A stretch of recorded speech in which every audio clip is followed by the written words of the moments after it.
It's nice to meet you, Sammy. So first of all, we're going to ease into this with the more obvious questions. Who is your favourite band or artist? All-time favourite band has got to be Asking Alexandria. Has been for about 7 years now. And artist is probably got to be Carly Rae Jepsen. Okay. So how much of an impact would you say music has on your day-to-day life? Do you listen to a lot of music in your spare time?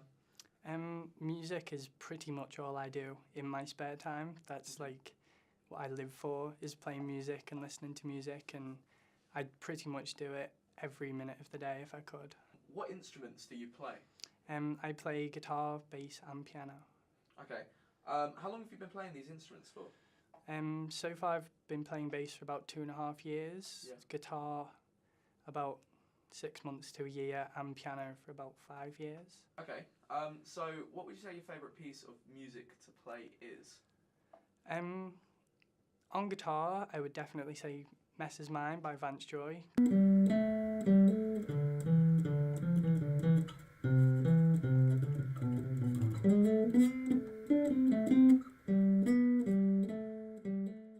Because I love the finger picking in it. And on bass, probably Bomb Track by Rage Against the Machine, because it's so diverse in styles. Yeah. Okay, so what would you say inspired you to become a musician? Was there someone? Was there a song?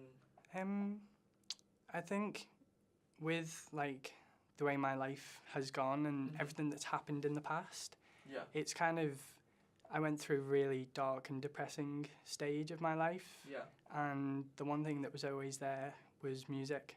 Even when family went and I didn't have my friends, there was always music and the lyrics and the meaning. So I think the main reason I want to be a musician is because I want to give back something to everyone else who feels the same. I want to be able to make that music and help somebody else.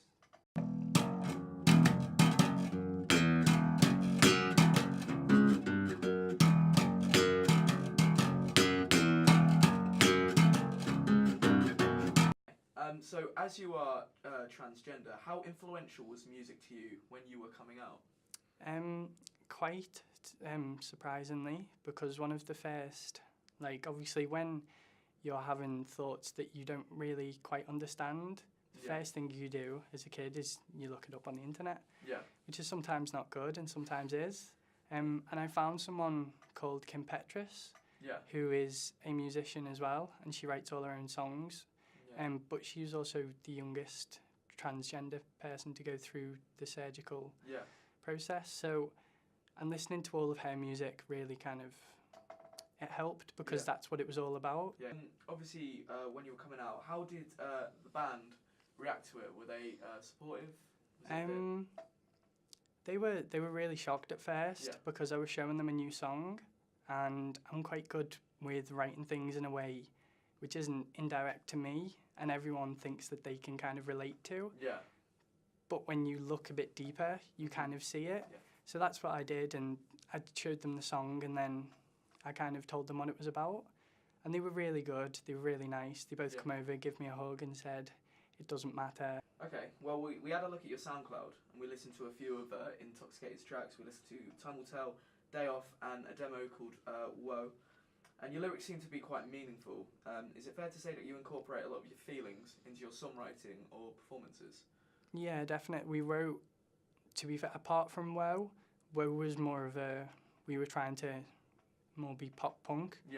And it worked. It turned out to be one of our best songs that everyone loved. But the others, Time Will Tell, was written for a friend who committed suicide after he came out. So that song was very kind of close to all three of us, which is why we wrote it. We played that at our first gig.